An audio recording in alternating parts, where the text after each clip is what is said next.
주후 30년 봄 6월절 날 새벽에 수많은 사람들이 예루살렘 로마 총독 관정으로 법정으로 수많은 사람들이 몰려들었습니다. 한 사람을 잡아가지고 이 사람을 사형에 처하고 십자가에서 죽이라는 그 소리를 치면서 달려왔습니다. 이게 무슨 일이냐?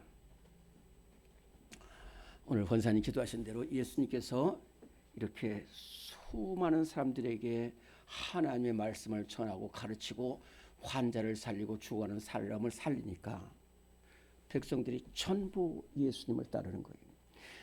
이곳에 못 견디는 대제사장과 장로가 백성들이 예수님을 끝내 잡아서 밤새도록 끌고 가서 밤새도록 신문을 하십니다. 때리고 침 뱉고 네가 하나님의 아들이냐 하면서 그렇다고 그러니까 너는 죽어야 된다. 그래서 거기서 죽이질 못해요. 왜냐하면 당시 이스라엘은 로마의 지배하에 있고 로마 총독이 이스라엘을 다스리게 돼 있고 통치하게 돼 있습니다. 그래서 죽이든 살리든 간에 총독이 하는 일입니다. 그래서 할 수 없어서 이제 이 대제사장과 백성들이 예수님을 끌고 와서 총독님, 이 사람이 나쁜 사람이고 나라를 어지럽게 하고 반란을 일으킬 사람이니까 이 사람은 죽여야 합니다. 십자가에 죽여야 합니다. 그랬어요. 그런데 빌라도 총독이 딱 듣고서 묻습니다. 너희들이 이 사람을 끌고 왔는데 왜 끌고 왔느냐? 무슨 죄가 있다고 이 사람을 끌고 왔느냐? 그랬더니 말하잖아요. 그냥 그 사람을 죽여야 됩니다. 무조건 말이 안 통해요. 그냥 십자가에 못 박게 돼요. 대라 이거예요. 대라. 이 사람이 뭘 잘못했는지 대라는 거예요. 몇 대요? 빌라도가 말합니다. 나 이 사람 이렇게 보니까 이 사람 죄가 없다는 거예요. 나 총독인데 이 사람 보니까 나라를 뒤집을 사람이 아니야. 근데 왜 죽이냐? 이렇게 말하는데도 안 통하는 거예요. 그냥 십자가에 못 박으라는 거예요. 십자가에 못 박으라는 거예요. 3번이나 빌라도가 묻습니다. 그래도 안 됩니다. 못 박으라는 거예요. 빌라도가 부하한테 가서 물을 갖고 와라. 물 갖고 오니까 손을 씻고 나는 이 사람하고 관계없다. 너희가 당하라. 네, 우리가 당하겠습니다. 그래? 그러면은 이 사람 끌고 가서 사형에 처하고 십자가에 못 박으라고. 딱 명령. 총독이 한마디가 딱 떨어지는 순간에 옆에 있던 로마 군병들이 그대로 달려가지고 예수를 붙잡아가지고 줄에 묶고 채찍으로 때립니다. 그 채찍 끝에는 짐승뼈하고 납이 달려 있어가지고 맞을 때마다 딱 들어가서 살점을 띄워나온 거예요. 살점을 띄워나온 거예요. 머리에는 가시 면류관을 썼어요. 피할 수도 없어요. 이 면류관은 움직일수록 더 깊이 들어가요.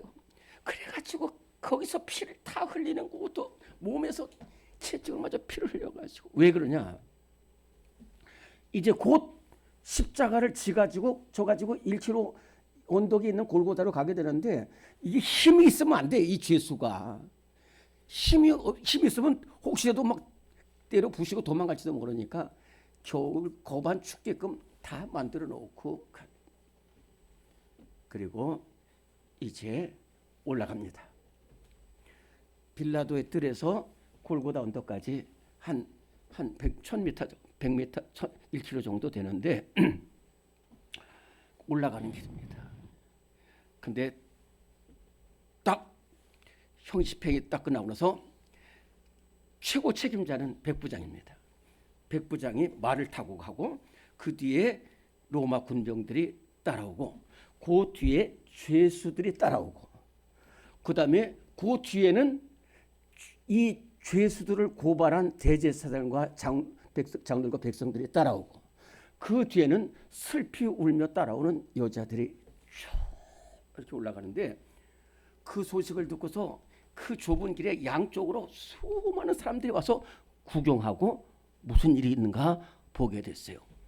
그러니까 저 빌라도의 뜰에서 여기까지 이 한 8,000m 되는 이 길에 양쪽에는 수많은 사람들이 몰려 있고 그 다음에 백부장이 딱 말을 타고 쭉 나섭니다.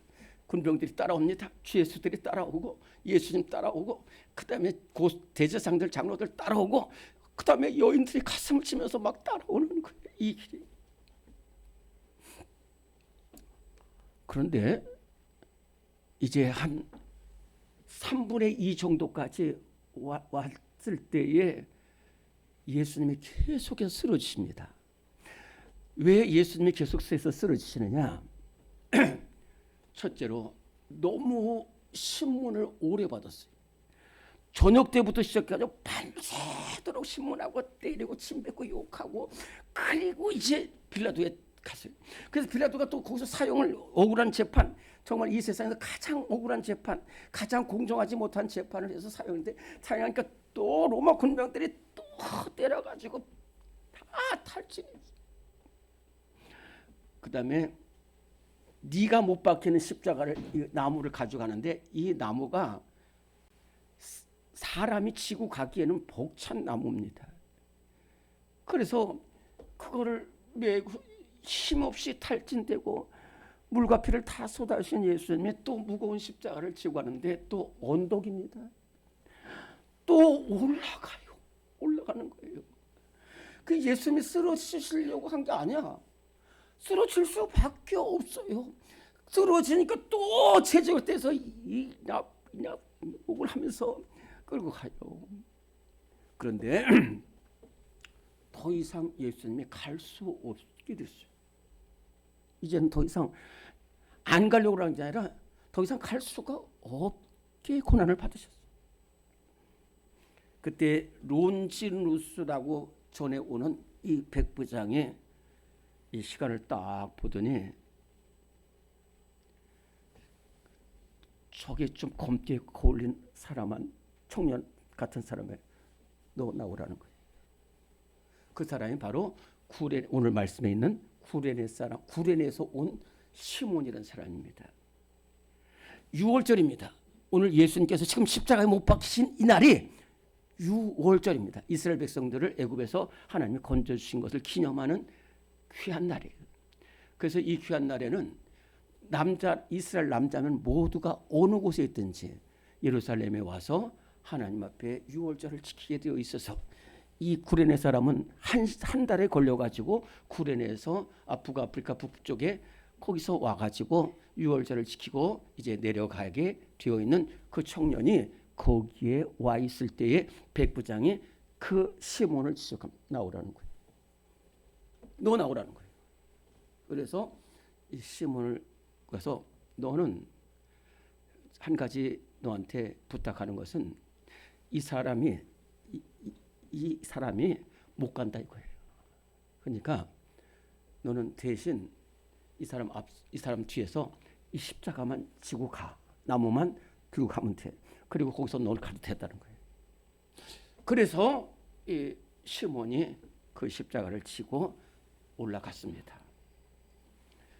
딱 올라갈 때에 그 골고다 언덕이 어떤 언덕이고 어떤 사람들이 모여있는 것을 제가 지금부터 잠깐 말씀드릴 테니까 잘 들어보세요. 해골 모양으로 생겼습니다. 거기가 해골 모양으로 생겼어요. 지금은 거기에 성묘교회가 들어있습니다. 그 약간 넓은 그곳에 있어요. 그것은 사형장입니다. 사형장. 거기는 무슨 긍휼이나 용서가 없어요. 그냥 사형장. 그런데 거기 사형장에 올라온 사람은 첫째는 죄수들입니다. 둘째는 죄수들을 십자가에 못 박는 로마 군병들입니다. 셋째는 고소한 대제사장들과 백성들입니다.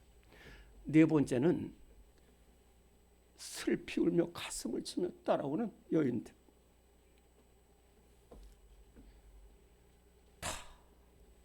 그러자마자 올라가자마자 너 가. 그러면서 예수님을 십자가에 못 박고 그 다음에 이 굵고 단단한 못입니다. 절대로 빠지지 않는 못입니다. 사정없이 예수님 이쪽에다가 딱 망치, 이쪽에다 딱 망칠 때 그 슬피 울면 여자들이 막 비명을 지르는 거예요. 저 십자가, 저 십자가. 그 다음에 또 밭을 포개가지고 또 거기다가 굵고 강한 못을 그대로 박습니다. 그러면은 어떻게 되느냐? 월남전 때 파병했던 그 총알을 맞고 살아난 그분인데 그 총알이 들어갈 때의 그 아픔이 얼마나 아픈지 모르고 살이 막 피가 탁 혈액이 탁 떨어지죠. 그 아픔을 그대로 죽을 때까지 가는 그 아픔 그대로 죽을 때까지 가는 거예요. 혈액이 돌다 말고 그러는 거예요. 움직일 수가 없어요. 머리에도 움직일 수가 없어. 피가 계속 나와서 뭘 어떻게 할 수가 없는 거예요. 아무것도 할 수 없는 겁니다. 아무것도 할 수 없는. 그 십자가에서 전부 다 예수님 옥하고 오늘의 말씀 2번 한번 같이 읽도록 하겠습니다. 2번 오늘의 말씀 2번 시작. 예수님은 모욕과 수치의 십자가 지셨습니다. 누가복음 23장 35절로 37절. 백성은 서서 구경하는데 관리들은 비웃어 이르되 저가 남을 구원하였으니 만일 하나님이 택하신 자 그리스도이면 자신도 구원할지어다 하고 군인들도 희롱하면서 이르되 네가 만일 유대인의 왕이면 내가 너를 구원하라 하더라. 아멘. 예수님은 지금 땅과 하늘 사이에 달리셨습니다. 땅과 하늘 사이에 달리셨어요. 아무도 예수님 돕고 예수님 사랑하고 예수님 기도하는 사람 한 명도 없습니다. 제자들 이미 다 떠나고 도망갔어요. 대제사장과 장로들이 백성들이 말합니다. 저 사람이 남을 구원하였는데 자기는 구원할 수 없다. 근데요, 여러분 제가 이 말씀 드릴게요. 이 대제사장들과 백성들이 비웃으면서 한 말이 그게 복음이에요. 그 사람들은 저가 남은 구원인데 자기는 못 구원해 십자가에서 내려오지 못해. 그 사람들이 비방한 말인데 그건 맞는 말입니다. 예수님은 남은 구원했어. 그러나 자신은 구원하지 못했어. 자신은 비방해서 한 말이 맞는 말이에요. 또 로마 군병들은 네가 예수 왕이라고 전부 다 비방. 더 안타까운 것은 하나님께서도 버리셨어요. 하나님께서도 예수님 버리셨어요. 너무 힘드니까 예수님이 엘리 라마 사바크탄이라는 하나님, 나의 하나님, 어찌하여 나를 버리셨어요? 그 순간은 하나님도 버리셨어요. 아무도 오직 저주와 원망의 십자가.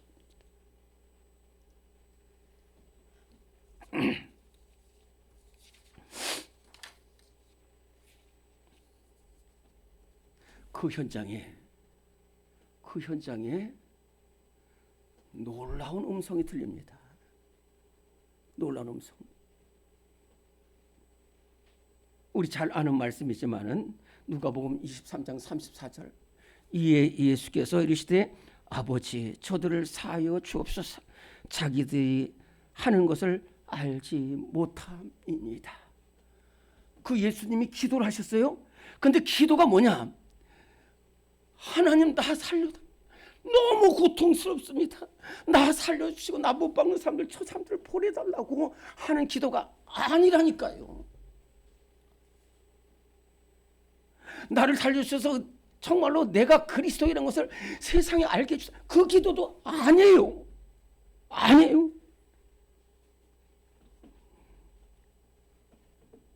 하나님, 저는 괜찮습니다.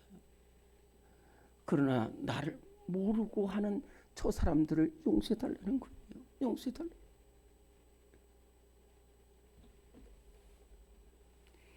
오직 살인과 저주가 난무하는 이곳에서, 아무도 없는 이곳에서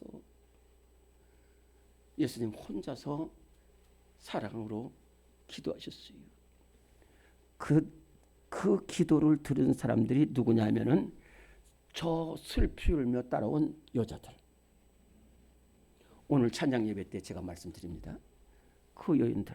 또 한 명, 예수님의 제자 중에 유일한 십자가에 온 사도 요한. 이 현장에 있었고, 이 현장에서 살인과 저주만이 난무하는 이 현장에서 그 못 박는 사람들을 향한 그 사랑의 기도가 이 사랑받던 사도 요한의 가슴속을 휘몰아치기 시작했어요. 그래가지고 나가서 나같이 험한 사람을 살리신 예수님, 그 험한 십자가가 사랑의 십자가가 된 것을 일평생 증거하는 사도가 되었다 하는 것입니다. 원래 조금만 더 말씀드릴게요. 십자가는 나무입니다. 가짜라는 게 가가라는 한 글자가 나무입니다. 나무입니다. 이건 페르시아에서 나온 형 집행 방법인데, 나무에다가 사람을 답니다. 높은 나무에 사람을 달려요. 거기다 사람을 메어가지고 죽이는데, 그 나무에 달리는 사람은 저주를 받은 사람입니다. 신명기 4장 신명기 21장 23절에 보면은 나무에 달린 자마다 저주를 받은 자라고 그랬어요. 대표적인 두 사람이 있습니다. 한 사람은 압살롬입니다. 압살롬이 그렇게 다윗의 셋째 아들로, 다윗 왕의 셋째 아들로 태어나서 그렇게 사랑받던 이 압살롬이 나중에 반란을 일으켜서 아버지를 뒤엎고 나라를 차지하려고 그랬어요. 그래가지고 다윗이 저 길르앗 에브라임 숲을 쪽으로 간 것을 알고 거기에 자기가 나가서, 친정이라고 하는데 친히 나가서 싸우다가 다윗 요압과 그 군사들이 오니까 도망가는데 이 상수리 나무에 머리가 걸리고 노새는 빠져나가가지고 이 나무에 댕강댕강 매달렸습니다. 그런데 요압이 그것을 보고 그대로 가서 죽여버렸어요. 그리고 돌에 묻어버렸습니다. 저주의 십자가, 저주의 나무. 또 한 사람은 여러분들이 잘 아는 하만이라고, 바사왕 아하수르한테 총리 대신이. 이 사람이 얼마나 교만한지 세상 사람들이 다 절하는데 모르드게가 절하지 않으니까 모르드게를 저 나무에다 매어다 했는데, 결국은 다 긴 얘기 빼고 다치게 붙잡혀가지고 자기가 그 나무에 달려서 죽게 됐어요. 나무에 달린 자는 다 저주를 받았어요. 그런데 예수님의 나무는 아니에요. 예수님의 십자가도, 예수님도 나무에 달리셨어요. 사람도 외면하고 하나님도 외면한 거기에서 오로지 비방과 원망과 살인만인 데서 거기서도 사랑을 베푸셔서 그 저주의 십자가가 승리의 십자가가 됐고, 그 사람을 죽이는 십자가가 생명 살리는 십자가가 된 줄로 믿습니다. 한 선교사님의 고백이 있습니다. 이 한 선교사님은 청년 시절에 대부분 청년들이 그랬듯이 이렇게 과수원을 지나가는데 그 과일이 먹고 싶은 거예요. 그래서 자기가 늘 이 주머니에 칼을 갖고 다닙니다. 그 주머니에는 또 십자 표시가 되어 있어요. 그래가지고 슬쩍 들어가서 칼로 문을 열고 그 과일을 다 훔쳐가지고 나오려고 그러는데, 그 홀로 된 여주인이 있습니다. 홀로 된 과부 주인이 누가 왔냐 그러면서 막 소리치고 그러니까 에잇 그러면서 욕을 하면서 그 과실 몇 개 거쳐가지고 문을 다 부셔버리고 도망갔습니다. 근데 칼을 떨어뜨리고 그 여주인이 와서 그 칼을 딱 봤는데 거기에 십자가가 달려있고 이름이 새겨있어요. 홍길동이라고 이름이 새겨있어요. 그 순간 여인이 이 청년을 내가 이름 아니까 고발해야 되겠다는 생각도 있었지만은 그 여인의 고백이 갑자기 예수님이 십자가에서 기도하신 그게 왜 자기한테 보였는지 모르겠다는 거예요. 왜 자기한테. 그래서 고소를 안고 그 칼을 계속해서 가지고 있었어요. 그런데 이 훔쳐갖고 칼을 잃어버렸던 청년이 그날 교회에 갔는데 부흥회가 열렸어요. 그 부흥에 오신 목사님이 우리의 잘못을 회개하고 또 원수도 사랑하고 또 사랑으로 기도하라는 그 말씀을 하는 순간에 얼마 전에 있었던 그 과수원에 훔치고 문부신 일이 생각이 나가지고 그 집회가 끝나자마자 그 과수원 여주인에게 찾아갔습니다. 주님, 제가 누군데 얼마 전에 이 과실 훔치고 이 문도 다 부셔버린 사람입니다. 좀 늦었지만은 용서해 달라고 왔습니다. 그랬더니 그 여주인이 칼을 이렇게 낸 이것이 당신 것이냐? 네, 내 것입니다. 그런데 어찌해서 나를 용서해 주셨어요? 나한테 재판도 안 하고 고소도 안 했어요. 나도 할 수 없었습니다.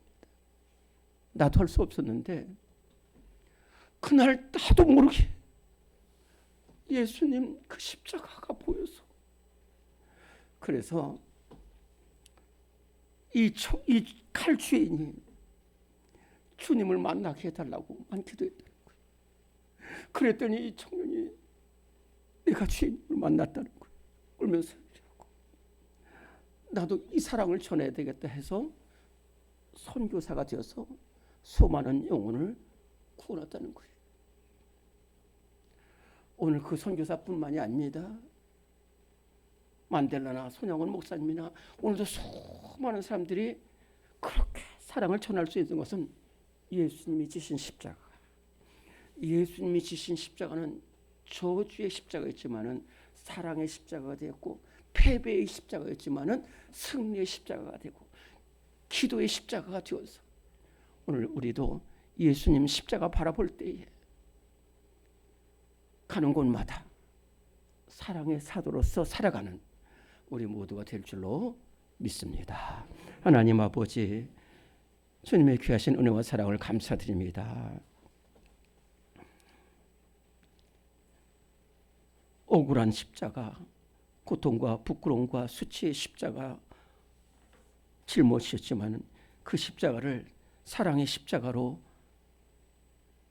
세우신 우리 예수님의 사랑이 오늘 우리 성도 한 사람 한 사람 위에 임하게 하시고 그 심령의 파도처럼 밀려들게 하여 주시고 일평생 예수 그리스도의 사랑을 증거하는 우리 모두가 되게 하여 주시옵소서. 우리를 위하여 십자가에 못 박히신 예수 그리스도 이름으로 기도드리옵나이다. 아멘.